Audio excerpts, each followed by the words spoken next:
shitty quality, hood on, but we're out here. Gonna try and get a message out. Sometimes it's so hard to put things into words. You just have that inner knowing about things. Um, it's hard to articulate. I don't know if I should talk about things that I'm like an expert on, but what's the fun in that, right? So hopefully hopefully I can be a catalyst for someone to actually learn and embody something rather than just, being able to understand and conceptualize it. Because that's always been me, is I'll understand something, even maybe how to implement it, but it doesn't land. And when something actually lands for you and you have that aha moment, um you feel amazing, right? And it's like you just unlocked a new level. And it's like the difference between saying you're healing or you're integrating. It's like everyone wants to say like, "Oh, I'm healing, I'm healing." Well, what if you've already done the healing work? Then next it's like,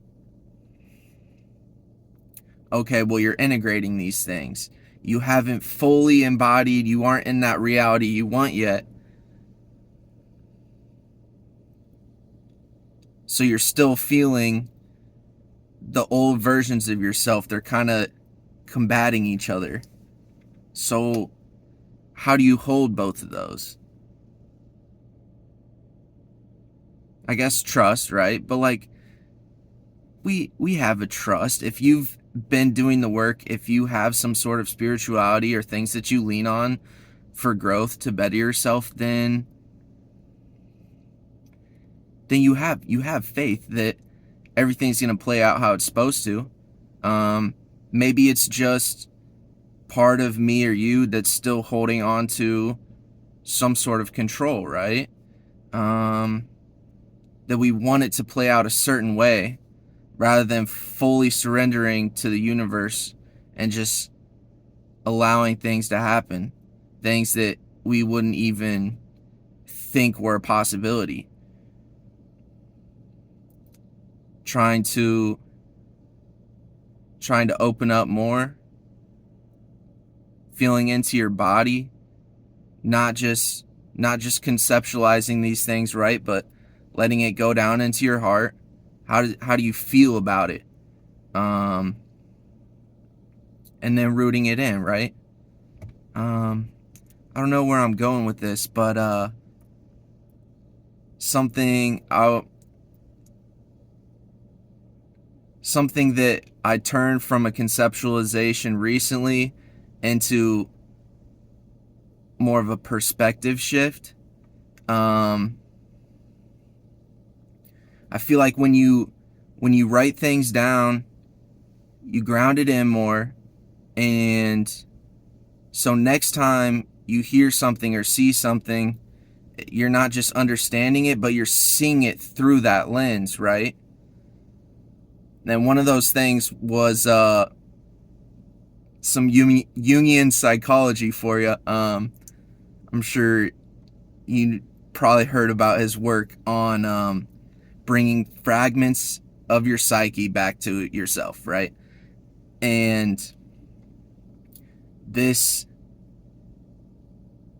has been a super cool embodiment of actually like being able to perceive those different parts of my psyche, those old selves, old parts of self.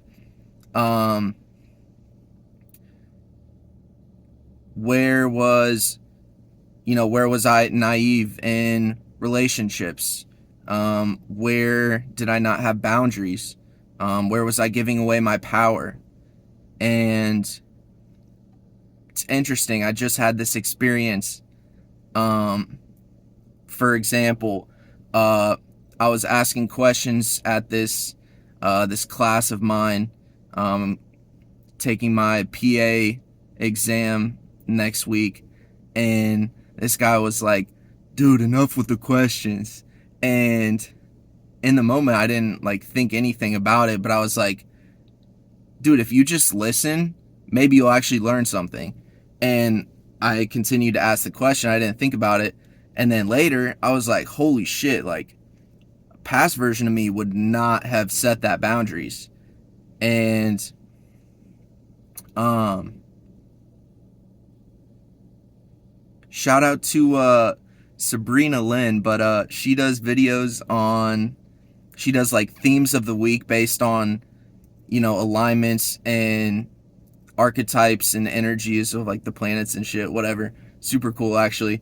But one of the things recently was the archetype of Eris and how she started the Trojan War in pursuit of truth rather than keeping the peace, right? And so you can do that. You can start to do that with your relationships. Um,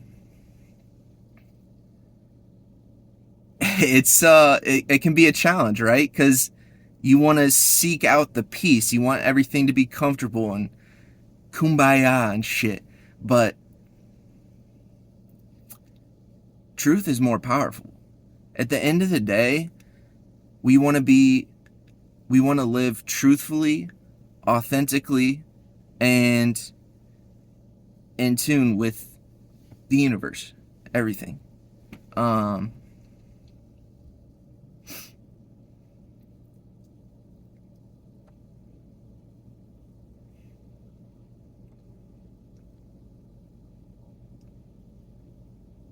yeah.